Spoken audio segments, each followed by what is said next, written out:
Hey everyone, it's Richard Melfan here, bringing you guys an old school album review. And today we're going to be talking about this album's 10th anniversary. And I don't really talk much about this band at all. And I actually really like these guys, and well, mostly their earlier stuff. But as you can see by the title, today we're going to be talking about Forever Abomination by Skeletonwitch, the band's fourth album released on October 7th, 2011 through Prosthetic Records.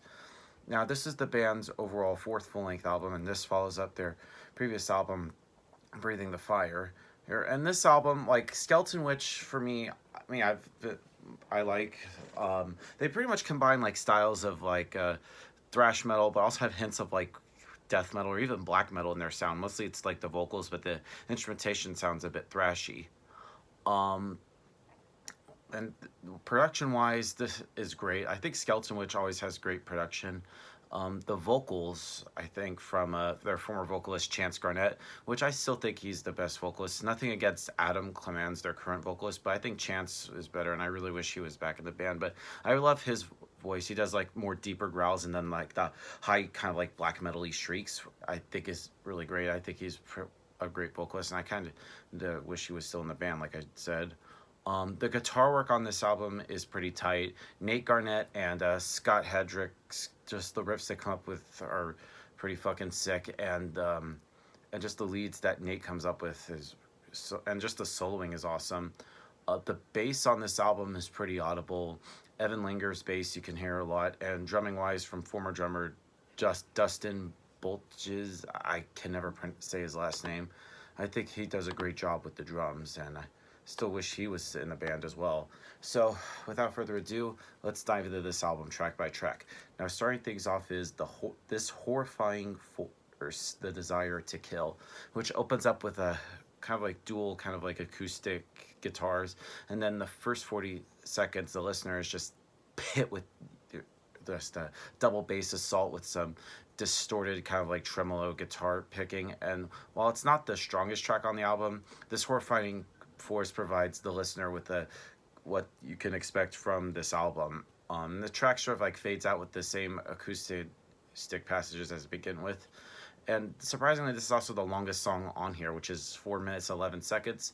And the only little flaw I have with this album is there's only 2 tracks that last more than 3 minutes. And that's kind of the little minor nitpick I have with Forever Abomination. Just as when the songs get its flow, it ends. And the fact this pretty much runs at 29 minutes and 34 seconds, with, like I said, the average song length being like 3 minutes long, only because of the 2 longer tracks, but that's just me. Then we move on to Reduced to the Failure of Prayer. Now, this song pretty much gives the listener an even blend of like melodic death metal and sort of like thrashy grooves, and it has a really great solo to end the song. Of Ash and Torment. Now, this song will just cave you in and kick your skull with just about every song on this album, and just Scott and Nate are just playing with perfect unison, and just the two just work really well here and back with sort of like the bass and the drums. There's a really great song. Next up we get to Choke Upon Betrayal. Now, Choke Upon Betrayal is kind of the closest to the blackened feel that the listener will get this record. It kind of like makes you like listen to like something from like Storm of the Light, Spain by Dissection, or musically the thrashiness with like Rust in Peace by Megadeth. Erased and Forgotten, I think it's a pretty solid song. I like it. The Infernal Resurrection, it kind of starts off with a very kind of like melodic death metal riff, and it kind of sounds something like similar to like Amon Amarth, but it just builds up into a typical death metal song.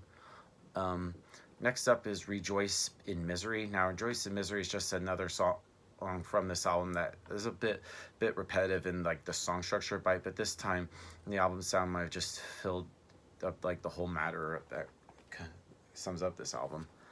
Cleaver of Souls is the next song, and it has a great bass line in the opening, and then some really great death metal parts, and then there's a long slow section that sort of like ebbs away to clean guitars before coming in with a kind of like a stadium rock build-up and a great guitar solo, which is kind of like odd in here, especially the latter half is just entirely instrumental, though it just really just packs a punch.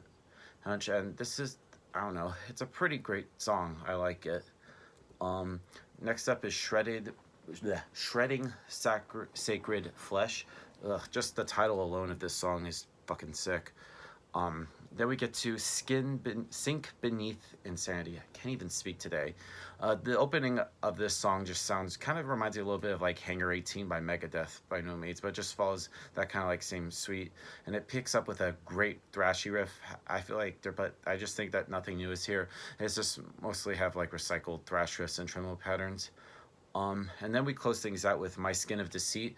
Now this is pretty much one of the most noteworthy tracks, showing off sort of like really jumpy guitar parts. Now overall, Forever Abomination by Skeletonwitch is a pretty good album.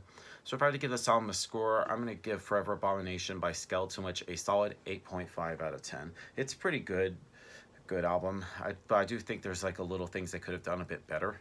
So yeah, that's my review of the album, guys. Let me know in the comments what you guys think about the album, and I'll see you all in the next video. And as always, keep it metal.